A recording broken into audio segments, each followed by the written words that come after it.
Hello and welcome to the latest edition of Doorstep History, which today comes from Qatar during the 2022 World Cup. Now it's appropriate during the World Cup to look back on World Cups from the past, and today we're going back 40 years to the Summer Games at the event of 1982 when England played in Spain. Now one man who remembers it well is Ian Johnson, who's the veteran reporter and editor of the Sports Argus, and he was reporting for the Argus, the Birmingham Post and the Birmingham Mail, and he's kept his scrapbook from 40 years ago. Well, they gave me a company car and I drove down to Plymouth and got on the ferry from Plymouth to Santander.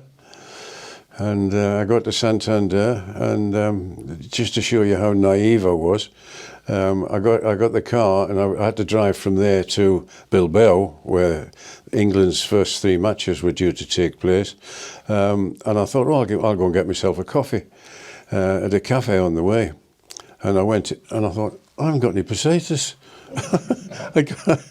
I got loads of money, but no pesetas, so I couldn't get myself a coffee. And by the time I got to Bilbao, I'd managed to call into the bank and get some change. So from that beginning, I just had to find my way in, and I got a lot of help from a lot of other journalists. We worked as a bit of a team. We had a set of lads who'd done it before, and there was one from a Sunday paper, a couple from the national papers, a couple from the evening papers, and things like that. And there were about 6 of us all together, and we used to work together and pool our information and send it all back. Ian was helped by a number of his Argus contacts, including former Albion man Don Howe. Obviously, I got to know him as the manager at West Bromwich Albion. He was the assistant manager for England, and sort of have him on my contacts book. And I met him at the airport when he arrived, and he gave me his telephone number. So he was a very good contact. Trevor Francis, of course, was another good contact. Yes, he was. I mean. There's a side story to that as well. He was selected, but the side story is that when he first played for Birmingham, he was 16 years old, and that was an incredibly young age. And he played his first game against Cardiff at Cardiff and scored twice. So his talent was there right from the very start. And after a while, it didn't look as though he was going to get a game for England, and Don Revie was the manager for England at the time, and Don Revie used to write a column in the Sports Argus about international football, and Trevor Francis used to write a similar column, but all about Birmingham City.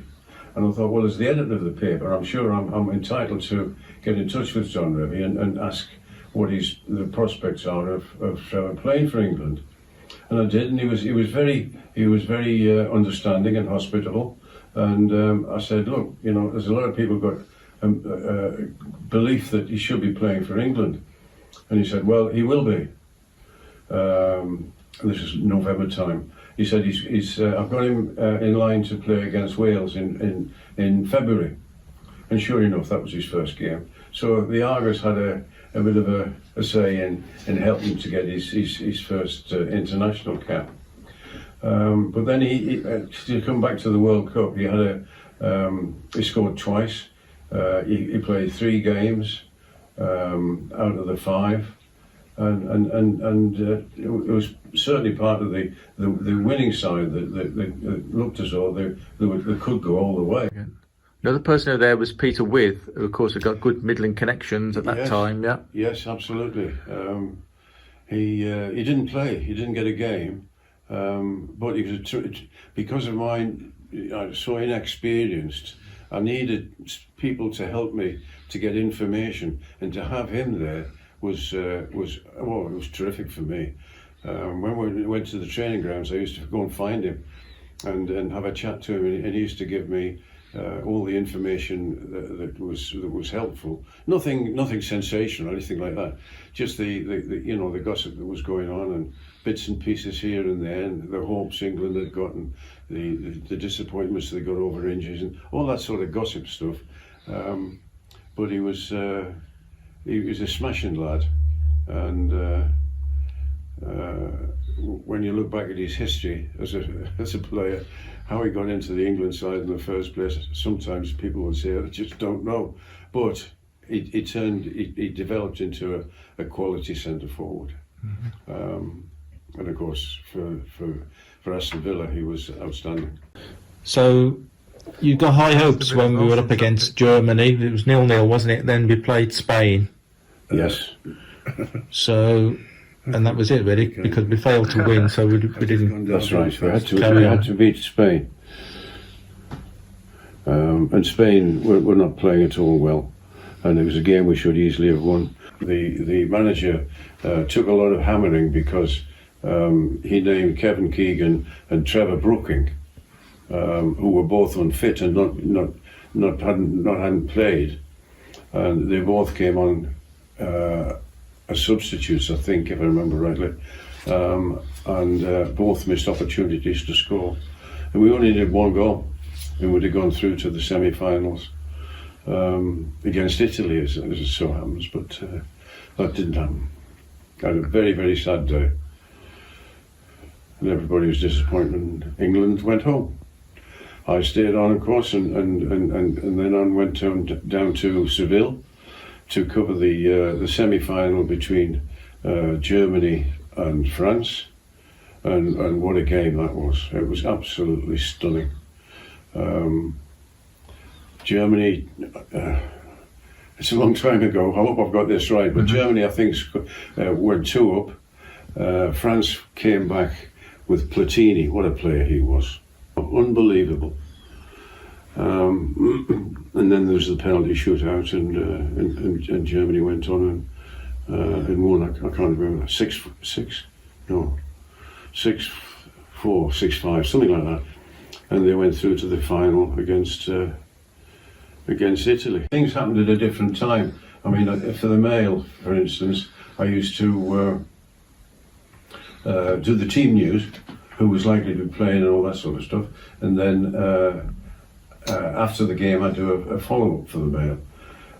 For the Birmingham Post, I would do a match live for them, and the Argus, it just depended on it was as much gossip as anything, opinions and interviews, rather than actual live games. In the semi-final, when Germany went through, they played extra time and penalties, and I'm shouting down the phone, who's scoring the penalties, and they're saying to me on the other end, finish, you can't finish, we've run out of time, we can't do it anymore. I said, I'm going to give you everything I've got. Yeah. And I told them, make sure they got it in the paper. So tell us a bit about the final then. That must have been a fantastic experience to be there. Oh, I mean, it was back in Madrid, and unfortunately I'd had Spanish tummy, so I wasn't feeling at all well.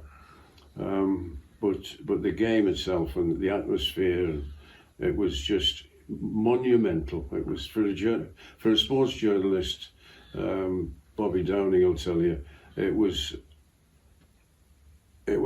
unbelievable, because everything is believable. Mm-hmm. You know it is, but it was just a wonderful, wonderful experience. And Italy were an incredible side, and their star player was centre forward Paolo Rossi. The Birmingham Mail asked me if I would do a prediction, and I said that Italy would win 3-1, and they did, and I made myself famous.